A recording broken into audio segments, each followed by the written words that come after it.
nós buscamos sentido para a nossa vida, não é verdade? Houve um pensador muito recente do século passado, chamado Viktor Frankl, que nasceu no ano de 1905 e faleceu no ano de 1997. Eu tenho aqui algumas obras dele. Olha essa daqui, chamada Em Busca de Sentido, da editora Vozes. Eu tenho essa daqui também, chamada A Presença Ignorada de Deus, também da Vozes. E uma terceira aqui, chamada Um Sentido para a Vida, Psicoterapia e Humanismo. O Viktor Frankl foi um psiquiatra, um psicólogo que viveu mais de 90 anos no século passado, e ele criou uma terapia denominada logoterapia. O sentido do termo logoterapia, né, é a terapia através do sentido. Logos no grego tem o sentido de razão, uma razão universal, a palavra, né? É até usada no Novo Testamento para descrever Jesus Cristo em sua natureza divina pré-encarnada.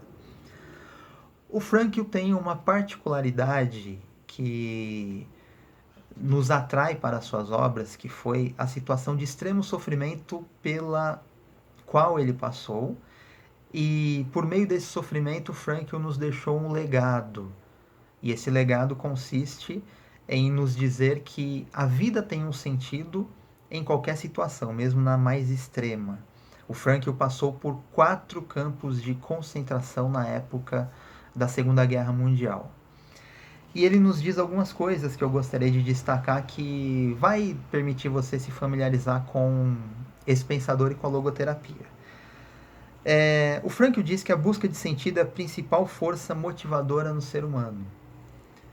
Então, no entender desse pensador que escreveu sobre o sentido da vida, o que mais motiva, o que mais leva o ser humano a agir é a busca por um sentido. E, por outro lado também, quando o ser humano não encontra um sentido, ele adoece. E aí que a logoterapia entra para tentar curar o ser humano interiormente. O Frankl não fala de um sentido específico. Ele diz que o sentido difere de pessoa para pessoa e que ele pode, mesmo na vida da mesma pessoa, diferir de um dia, de um momento para o outro. O Frankl diz que o sofrimento faz parte do sentido da vida. E aí ele fala muito sobre a experiência que ele teve nos campos de concentração pelos quais passou. O Frankl diz que a busca de um sentido independe da satisfação das necessidades mais básicas. Se você é da psicologia ou do marketing, você conhece a famosa pirâmide de Maslow. Lá na base da pirâmide tem as necessidades mais básicas e as necessidades menos básicas, mais interiores, né, vão sendo satisfeitas à medida que as básicas vão sendo satisfeitas. O Frankl discorda disso. Para o Frankl, para as necessidades interiores mais profundas e para a busca de sentido acontecer, não é necessário que as necessidades mais elementares sejam satisfeitas, nem de comida, nem de bebida. E nós estamos falando aqui de alguém que passou por 4 campos de concentração. O Frankl diz que quando os prisioneiros chegavam em Auschwitz, um dos mais temidos e conhecidos campos de concentração da época do nazismo, a primeira reação que havia neles era de choque. E depois havia uma apatia. E com o tempo eles iam morrendo interiormente, iam sendo vencidos por aquela circunstância. Mas o Frankl também fala de um outro grupo de prisioneiros, que ele diz que eram aqueles que progrediam interiormente e que buscavam a grandeza humana dentro de si. Isto é, eles não se deixavam afetar pelas doenças, pela indignidade, por todo tipo de situação extrema, pela fome que havia ali nas prisões. O Frankl fala que mesmo na situação ali extrema de sofrimento, era possível sair daquele ambiente e se refugiar na riqueza interior. Ou seja, era possível sair dali, não fisicamente, mas mentalmente, espiritualmente, e caminhar em direção à grandeza, à dignidade que era encontrada dentro de si. O Frankl também destaca o interesse religioso presente ali nos campos de concentração. As pessoas muitas vezes não se deixavam abater ou perder a esperança, ou somente se questionar onde está Deus aqui nesse sofrimento, na morte, permitindo toda essa violência extrema. Mas muitos buscavam um sentido, mesmo ali, no meio da fome, da dor, da tristeza, da perda de parentes, familiares, da indignidade, da perda de identidade.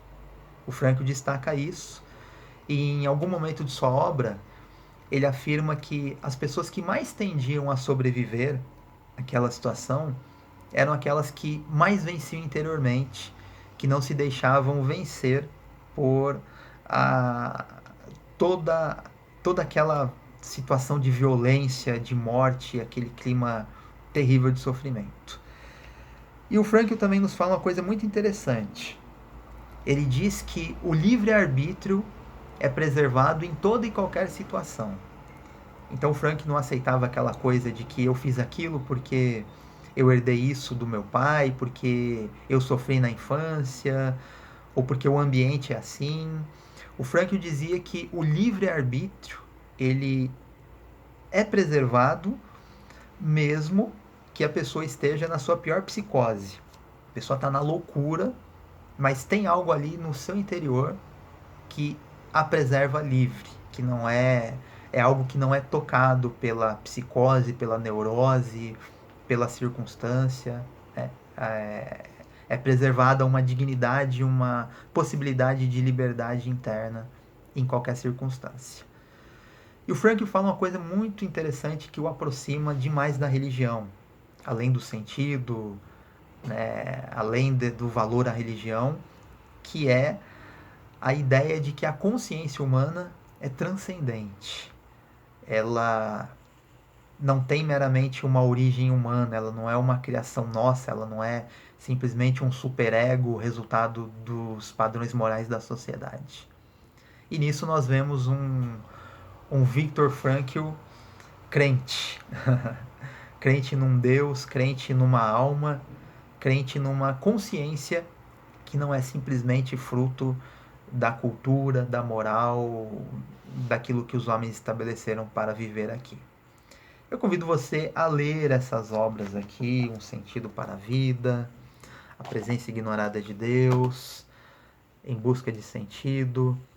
São obras muito acessíveis, não tem linguagem difícil e você vai ter um ganho enorme ao conhecer a história desse pensador. E a história dele se mistura com a sua terapia, com o seu pensamento, com toda a teoria que ele construiu em torno do sentido da vida, né? A chamada logoterapia. Fique com essa reflexão, um abraço.